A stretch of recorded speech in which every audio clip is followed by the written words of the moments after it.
Selamat Natal 25 Desember 2022 dan selamat menyambut beberapa hari lagi tahun baru 2023. Puji Tuhan, jemaat yang dikasihi Yesus Kristus. Segala firman Tuhan tadi sudah mendengar melalui ayat-ayat firman Tuhan yang telah diberitakan oleh umat Tuhan tadi malam. Sekarang lewat puji-pujian telah kita dengar dan firman Allah berkata, berbahagialah orang yang mendengar lalu melakukannya, dan itu yang berkenan kepada Tuhan. Umat Tuhan, kita tidak bosan-bosan lagi dalam kembali kepada tema sinode yang ada di belakang saya, ada di jemaat, depan jemaat.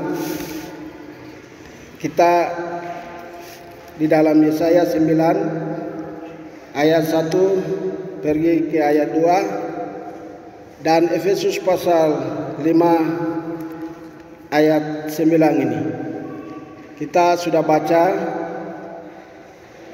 terang kelahiran Yesus Kristus Sang Raja Damai memberi harapan bagi umat yang tak berdaya. Subtema melalui Natal ini mari kita sambut dan pancarkan terang Yesus Kristus dengan menghasilkan kebaikan, keadilan dan kebenaran di tengah tantangan zaman. Saya mau kita merenungkan di keadilan ini, di subtema yaitu keadilan. Keadilan Allah. Keadilan Allah. Kita baca lagi di Roma 3 ayat 25 sampai 26. Keadilan Allah itu seperti apa bagi kita umat percaya di dalam dunia ini, dan pada umumnya kepada umat manusia di dalam dunia ini.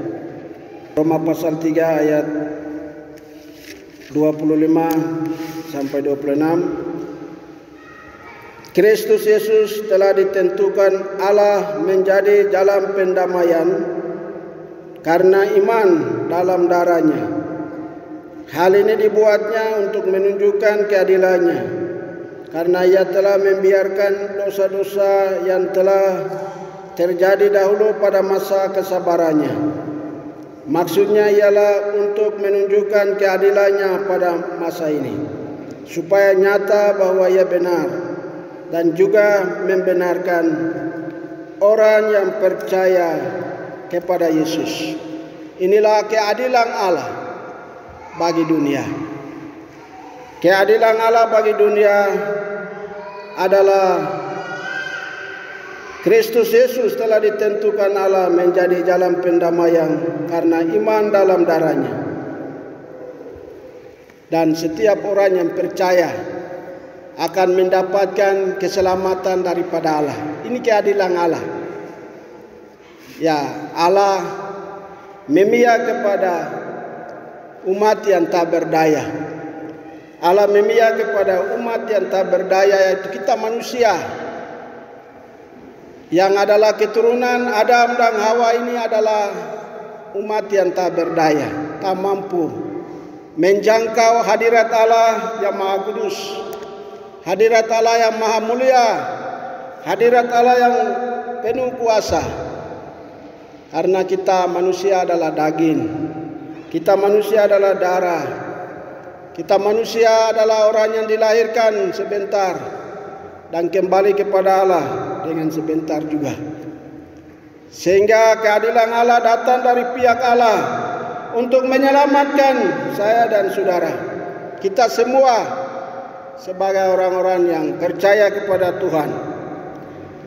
Di dalam khotbah pada perayaan Natal ini ada dua bagian yang kita akan belajar, yaitu pertama adalah janji Allah pasti tergenapi bagi kaum tak berdaya. Di dalam Mazmur pasal 12 ayat 7 sampai dengan ayat 8. Itu janji Allah. Pemazmur menulis seperti peragi yang teruji di dalam perapian. Ya, firman Allah itu tetap menjadi baru. Janji firman Tuhan itu baru. Seperti merekanya sinar pagi. Seperti angin yang kita selalu hirup, selalu baru. Sinar matahari yang kita selalu terima setiap pagi. Setiap pagi kita tidur dan bangun menikmati hari baru, seperti itu janji Tuhan. Selalu baru. Tidak pernah dia tua. Ketika waktu berlalu, umur manusia makin bertambah menjadi tua, tetapi janji Tuhan tidak pernah berubah. Umat Tuhan yang dikasihi Yesus Kristus, Yesaya ini dia nubuatkan tahun 714 sebelum Masehi. Ya, Yesaya menubuatkan ini. Di dalam Yesaya 9 ayat 1 sampai 2, Israel akan menerima terang dari Allah. Bangsa yang ada di dalam kegelapan itu akan melihat terang daripada Allah. Tapi itu jadinya kapan? Karena ini Nabi Yesaya menubuatkan ini pada waktu aman, pada waktu tidak ada kesulitan, tidak ada perang. Ya, kerajaan Yehuda itu aman, damai, ada makmur, semua orang kenyang, semua orang melakukan aktivitasnya dengan keamanan yang bebas. Dan Yesaya ini seorang yang pejabat negara. Dia di dalam pemerintahan Yehuda, dan dia orang yang tahu politik, orang yang tahu tentang perkembangan dunia pada waktu itu. Jadi dia bukan orang biasa, Nabi Yesaya ini. Dia orang yang punya bakat tentang puisi dalam bahasa Ibrani, sehingga dia menuliskan semua apa yang dia pikir itu di dalam tulisan-tulisan. Ya, tulisan-tulisan. Sehingga kita baca sekarang ini apa yang dia tulis. Dia menubuatkan dengan umur yang lama di bumi. Ya, umur yang lama. Sehingga pada 3 masa dia hidup, yaitu setelah Usia meninggal, kepada Raja Yotam, Raja Ahaz, sampai ke Raja Hizkia, itu raja-raja Yehuda. Jadi Israel itu ada 2 kerajaan. Kerajaan Yehuda dan kerajaan Israel. Kerajaan Israel itu ada 10 negara. Kerajaan Yehuda itu ada 2 negara. Jadi di kerajaan Yehuda yang letaknya ibu kota di Yerusalem. Kerajaan Israel itu ibu kota di Samaria. Sehingga Nabi Yesaya ini dia bernubuat di kerajaan Yehuda yang aman, tidak ada masalah saat itu. Tapi pada waktu itu dia menubuatkan tentang penghukuman yang Allah akan datangkan kepada bangsa Yehuda, kepada kerajaan Israel, juga bangsa lain yang sesama dengan itu. Dia menubuatkan tentang masa depan yang akan terjadi, tentang Yerusalem yang ada di bumi ini akan berubah, tetapi Yerusalem yang kekal itu akan datang. Ya, Yerusalem yang kekal itu akan datang. Dia menubuatkan tentang Immanuel, Isa Al-Masih yang akan datang itu. Ia juga menubuatkan tentang masa remaja Tuhan Yesus, pelayanan Tuhan Yesus, penderitaan Tuhan Yesus, kenaikan Tuhan Yesus, keturunan Tuhan Yesus. Kalau kita baca kitab Yesaya pasal 1 sampai 66. Pasal 66 ini, dia seorang nabi yang terkenal karena tulisannya yang telah ditemukan di Laut Mati itu. Tulisan yang asli. Tuhan Allah memelihara kitab yang ditulis oleh Yesaya. Ini luar biasa. Allah memelihara tulisan Yesaya ini, kitab Yesaya ini. Sehingga para peneliti teologi sudah menerima tulisan itu dalam bentuk gulungan kitab, dan mereka membaca, dan ini adalah tulisan seorang yang namanya Yesaya. Tulisan ini membuktikan bahwa apa yang dia menubuatkan tentang Yesus adalah Mesias anak Allah, lahir sampai ia datang dan datang kekekalan. Lebih khusus para gembala Efrata, kita melihat di dalam Lukas 2 ayat 8 sampai 20. Para gembala domba di Efrata ini dikatakan umat tak berdaya. Mengapa mereka dikatakan umat tak berdaya? Di dalam sistem ekonomi saat itu mereka tidak mampu. Di dalam sistem politik saat itu mereka tidak berdaya. Di dalam sistem budaya mereka tidak berdaya. Sehingga para gembala domba di Efrata ini, mereka memegang teguh pada janji Tuhan yang tadi. Ya, janji Tuhan yang tadi yang kita baca di dalam Mazmur 12 ayat 7 sampai 8 ini, mereka pegang janji itu. Jadi biasanya orang-orang masyarakat kecil ini, mereka selalu percaya pada apa yang mereka anggap benar. Walaupun sarjana, orang politikus, atau siapapun bicara bahasa-bahasa yang benar sama mereka, itu mereka tidak akan percaya. Sebab mereka selalu yakin pada apa yang mereka anggap itu benar. Dan para gembala Efrata ini orang-orang yang selalu merenungkan Taurat Allah itu siang dan malam. Ya, lebih khususnya kitab Yesaya. Mereka merenungkan sehingga pada waktu mereka menanti-nantikan saat Romawi berkuasa. Kira-kira Yesus lahir pada tahun 5 atau 6 sebelum Masehi. Ya, pada waktu Kekaisaran Romawi berkuasa dan Raja Herodes berkuasa. Sehingga para gembala di Efrata ini umat tak berdaya yang dipinggirkan oleh sebuah sistem saat itu. Umat Tuhan.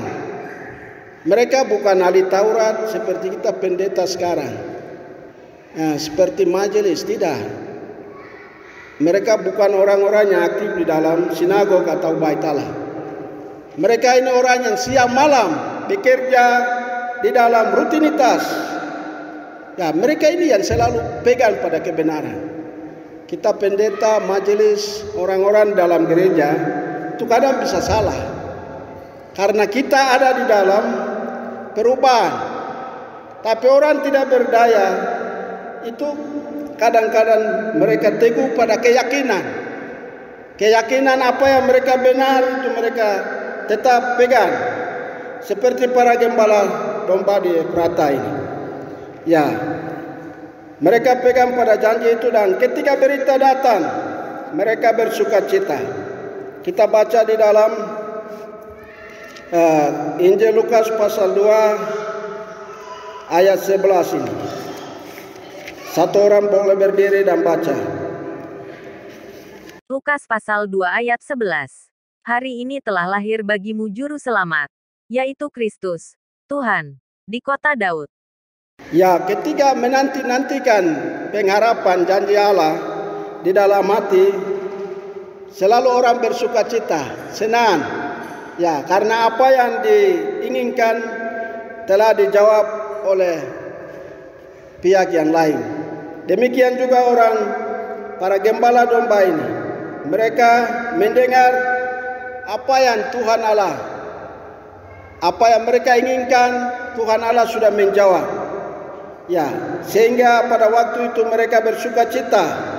Mereka senang karena Allah menjawab apa yang mereka merindukannya.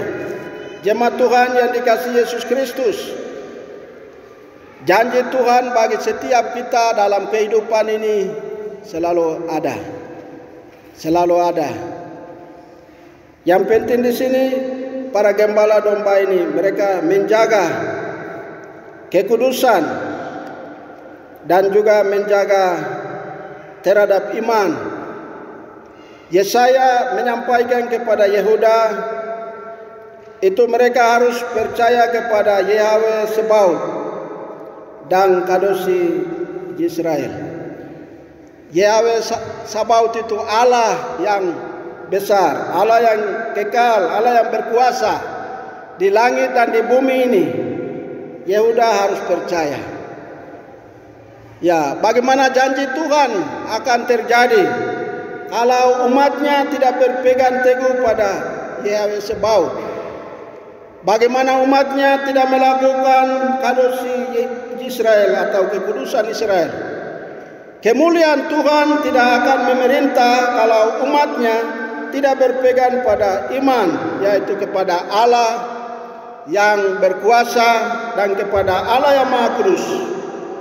Sehingga umat tidak berdaya, tidak akan terlepas dari segala belenggu kalau umatnya itu tidak melakukan kadosi Israel atau kekudusan Allah. Kalau umatnya itu tidak beriman kepada Yahweh Sebaut, kalau umatnya itu tidak melakukan, maka kemuliaan Allah tidak akan memerintah di dalam kehidupan umat Tuhan. Di dalam Yesaya, pada waktu Yesaya pasal 6 ini, pada waktu Yesaya dipanggil Allah, Yesaya merasa dia berdosa dan umatnya berdosa. Di sini dibutuhkan dalam menerima janji Allah itu penyadaran dosa, konsientisasi, penyadaran dosa setiap pribadi, keluarga, dosa adat, dosa bangsa. Itu kita menyadari, maka umat yang tak berdaya itu akan terlepas dari belenggu kelaliman, dari segala masalah persoalan akan bebas. Kemuliaan Allah dan berkat Allah akan mengalir secara heran kepada setiap orang, kepada keluarga, kepada suku, kepada bangsa, di setiap kampung. Kemuliaan Allah, berkat Allah akan tercurah apabila kekudusan dan juga iman kepada Allah itu kita berpegang teguh. Walaupun gunung dan bukit memeluk kita, bukit-bukit tantangan akan memeluk kita, tetapi bangsa yang selalu merendahkan diri kepada Allah yang besar dan melakukan kekudusan Allah, pasti kemuliaan Allah itu akan datang. Ya, kemuliaan Allah itu akan datang dalam waktu dan masa yang kita tidak tahu. Tapi kalau kita menanti-nanti dengan setia, seperti para gembala di Efrata, kuasa Tuhan akan datang dan akan menyatakan mujizat sehingga orang lain, pihak lain yang mereka reka terhadap sesuatu yang jahat terhadap kita, mereka akan heran, mereka akan malu sendiri karena kuasa Tuhan sudah datang kepada kita. Umat Tuhan yang Yesus Kristus kasih, ini hal yang pertama kita dengar, janji Allah pasti tergenapi bagi kaum tak berdaya yang berpegang teguh pada Tuhan Allah Yahweh Sebaut dan kadosi Israel, yaitu Allah yang Maha Kudus dan kekudusan Israel dan juga Allah yang Maha Tinggi. Maka kuasa Allah akan datang. Kalau umat tidak berdaya, tidak melakukan ini, segala nasib dan berkat Allah tertunda dari hari ke hari, waktu ke waktu, sehingga kita akan bertanya, kenapa ini tertunda? Kenapa ini tidak jawab? Kenapa ini begini? Kita tanya diri kita sendiri. Tanya diri kita sendiri, jangan tanya orang lain. Kenapa itu semua terjadi? Umat Tuhan yang Yesus kasih. Hal yang kedua, kita lihat siapakah umat yang tak berdaya. Tadi kita lihat siapa umat yang tak berdaya di dalam Injil Lukas pasal 2. Itu umat yang tidak berdaya adalah Yusuf, Maria, Elizabeth, Zakaria, Simeon, Hana, dan para gembala domba di Efrata. Mereka ini hidup di tengah politik kekerasan Romawi, di tengah budaya dominatif Romawi, di tengah sistem ekonomi eksploitatif Romawi. Jadi kita melihat konteks hidup mereka dari sisi sosial, budaya, politik. Mereka hidup dalam situasi itu, masyarakat yang sederhana. Mereka ini orang sederhana tapi imannya gemilang. Mereka ini orang yang sederhana tapi hatinya sangat connect dengan Allah. Ya, luar biasa umat Tuhan yang dikasihi. Hati mereka sangat connect dengan Allah. Sehingga mereka hadirkan kuasa Allah dalam kehidupan mereka. Maria memuji Allah. Kita lihat 46 sampai 56. Pujian Maria. Satu orang berdiri dan boleh bacakan bagian ini. Lukas pasal 1 ayat 46 hingga 56. Lalu kata Maria, jiwaku memuliakan Tuhan, dan hatiku bergembira karena Allah, Juru Selamatku. Sebab ia telah memperhatikan kerendahan hambanya. Sesungguhnya, mulai dari sekarang segala keturunan akan menyebut aku berbahagia. Karena Yang Maha Kuasa telah melakukan perbuatan-perbuatan besar kepadaku dan namanya adalah kudus. Dan rahmat-Nya turun-temurun atas orang yang takut akan Dia. Ia memperlihatkan kuasanya dengan perbuatan tangannya dan mencerai-beraikan orang-orang yang congkak hatinya. Ia menurunkan orang-orang yang berkuasa dari tahtanya dan meninggikan orang-orang yang rendah. Ia melimpahkan segala yang baik kepada orang yang lapar, dan menyuruh orang yang kaya pergi dengan tangan hampa. Ia menolong Israel, hamba-Nya, karena ia mengingat rahmat-Nya. Seperti yang dijanjikannya kepada nenek moyang kita, kepada Abraham dan keturunannya untuk selama-lamanya. Dan Maria tinggal kira-kira 3 bulan lamanya bersama dengan Elisabet, lalu pulang kembali ke rumahnya. Puji Tuhan, jemaat Tuhan, ini kaum tidak berdaya yang menanti Tuhan di dalam janjinya Allah itu pegang teguh di dalam hati mereka, hati Maria, sehingga kuasa Tuhan ketika datang kepada dia memuji Allah. Ya, dia memuji Allah dengan berkata, jiwaku memuliakan Tuhan. Ayat yang ke-53 ini, ia menurunkan orang-orang yang berkuasa dari tahtanya dan meninggikan orang-orang yang rendah. Ia melimpahkan segala yang baik kepada orang yang lapar dan menyuruh orang kaya pergi dengan tangan hampa. Kuasa Tuhan akan datang kepada orang yang merendahkan diri kepada Tuhan dan menunggu waktu Tuhan terjadi dalam aktivitas umat Tuhan. Yusuf ini seorang yang arsitek bangunan. Di dalam kekuasaan yang terjadi itu, dia pakai potensi dia. Ya, sehingga dia menghidupi diri dan keluarganya. Dan dia memiliki keberanian. Dia memiliki karunia marifat juga. Sehingga waktu tantangan datang, dia cepat melihat tantangan itu. Dia tidak membalas kejahatan dengan kejahatan, tetapi dia balas kejahatan itu dengan kebaikan. Ya, ini cara hidup orang tak berdaya terhadap rezim yang berkuasa. Ini kita belajar dari Yusuf, Maria, Hana, Simeon. Mereka bekerja pekerjaan mereka. Mereka ini setia di rumah Tuhan.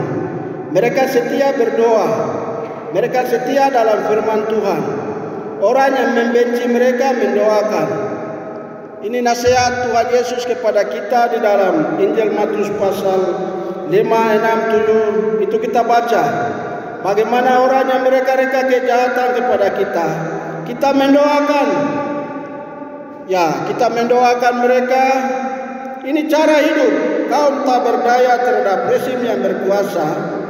Itu teladan mereka ini sangat relevan bagi kita. Ketika di tanah Papua ini, ya, orang lain ya mengambil segala kekayaan alam, membunuh kita umat Papua, menyatakan kita rasis, kita seperti kera, atau orang lain katakan kita ini bodoh. Kita tidak boleh membalas kejahatan itu, tetapi balas dengan kebaikan, dengan cara kita mendalami potensi yang ada pada kita. Potensi sebagai orang yang menyanyi, potensi sebagai orang yang berskill di dalam bidang apapun. Kita menunjukkan kepada sistem yang ada ini bahwa kita bisa, kita mampu, kita juga adalah orang-orang pilihan Allah. Sehingga dunia akan melihat orang Papua hebat. suku hebat. Ya, sehingga mereka malu sendiri karena kita menunjukkan kejahatan mereka itu dengan kebaikan.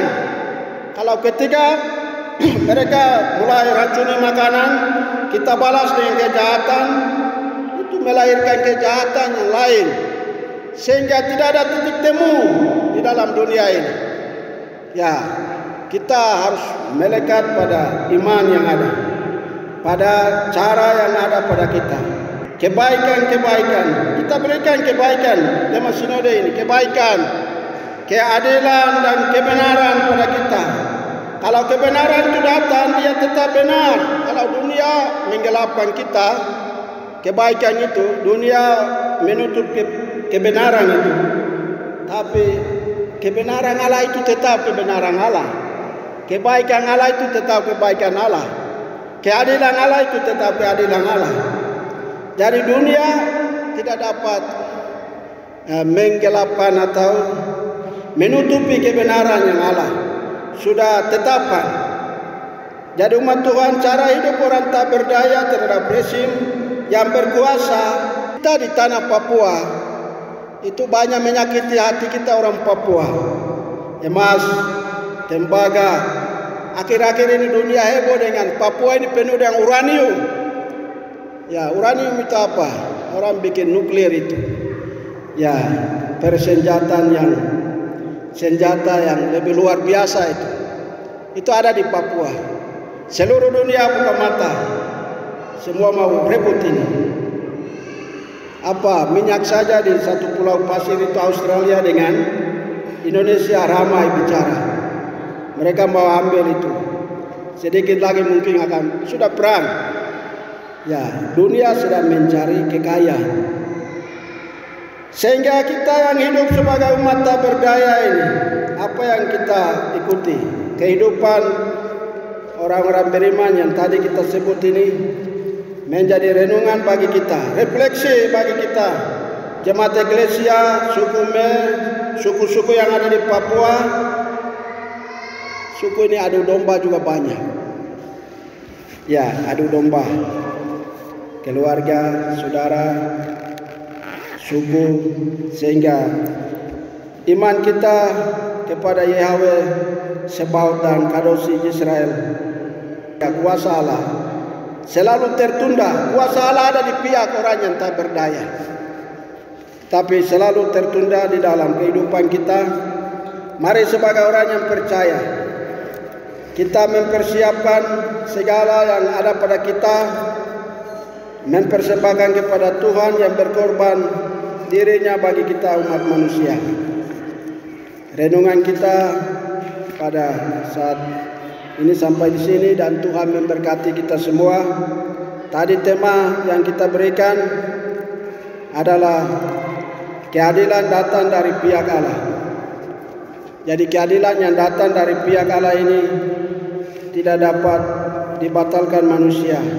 Karena keadilan Allah adalah menyelamatkan semua orang berdosa dan membenarkan semua orang berdosa di dalam kebenaran Allah. Hal pertama yang tadi kita dengar adalah janji Allah pasti akan digenapi. Hal yang kedua, siapakah umat tak berdaya adalah umat yang dipinggirkan dalam sistem yang berkuasa, seperti Yusuf, Maria, Elizabeth, dan lain sebagainya. Dan cara apa yang harus dibangun oleh umat tak berdaya? Kita kembali belajar dari cara mereka dalam menghadapi sistem yang ada. Kita melawan sistem yang ada ini dengan kebaikan. Jangan membalas kejahatan dengan kejahatan, tetapi kalahkan kejahatan dengan kebaikan. Kuasa Tuhan akan datang, mujizat Tuhan akan datang kepada kita. Mari kita berdoa. Kemurahan labda dari hidup, kemurahan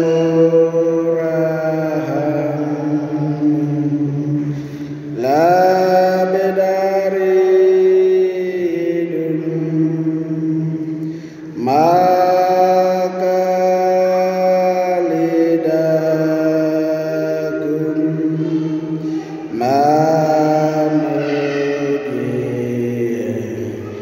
Kemurtaan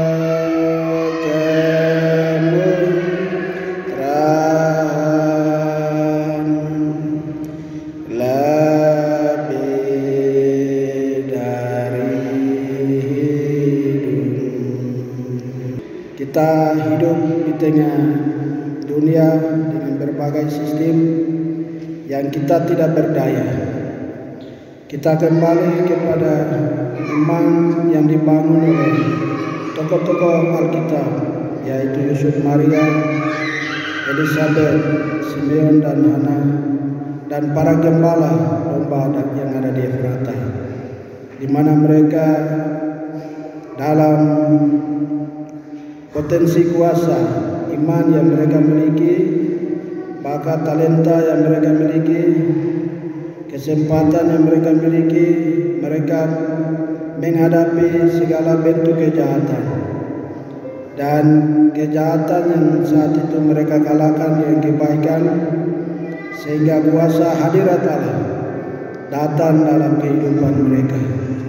Di tengah-tengah kehidupan setiap pribadi, keluarga, dan jemaat sebagai masyarakat, tentu kita menghadapi berbagai bentuk kejahatan, bentuk godaan yang menghantam iman kita kepada Allah Sebaot, kepada kadosi Israel atau kekudusan Israel, untuk menolak kita dari kekekalan Allah.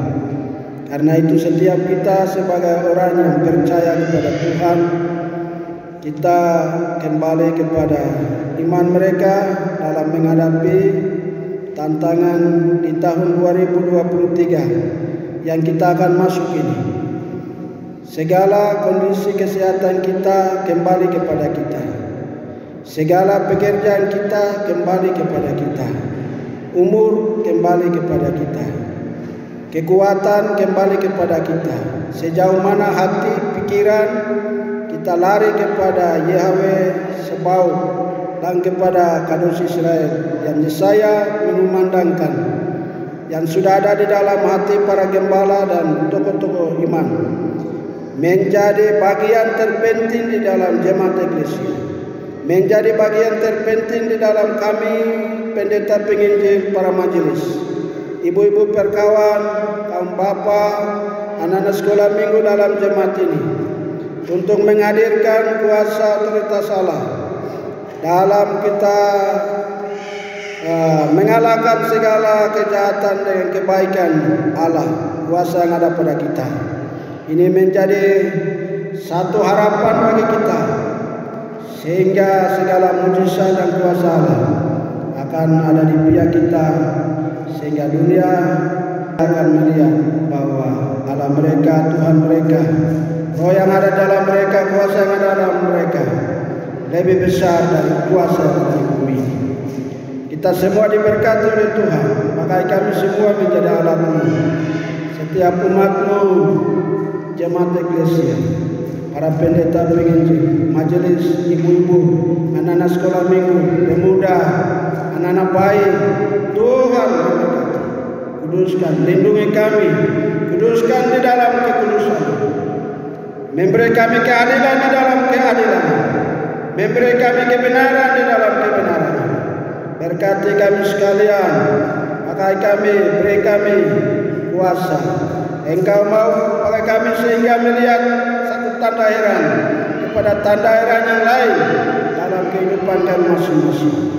Biarlah kami semua terus masuk di dalam hadirat-Mu, terus masuk di dalam kehendak-Mu, terus masuk di dalam rencana-Mu, terus masuk di dalam apa yang Tuhan mau bagi kami. Bukan apa yang kami mau, tapi apa yang Tuhan mau. Berkati kami semua, berkati anak-anak kecil yang ada di jemaat ini. Lindungi mereka di dalam kuasa-Mu, beri mereka hikmat, akal budi, pengertian di dalam mereka, sehingga pada waktu mereka ada di mana saja, mereka ada di dalam berkat dan urapan Tuhan. Ini doa dan sembahyang kami. Kami memuji nama-Mu. Terima kasih Tuhan. Ini doa kami dalam nama Yesus. Haleluya. Amin.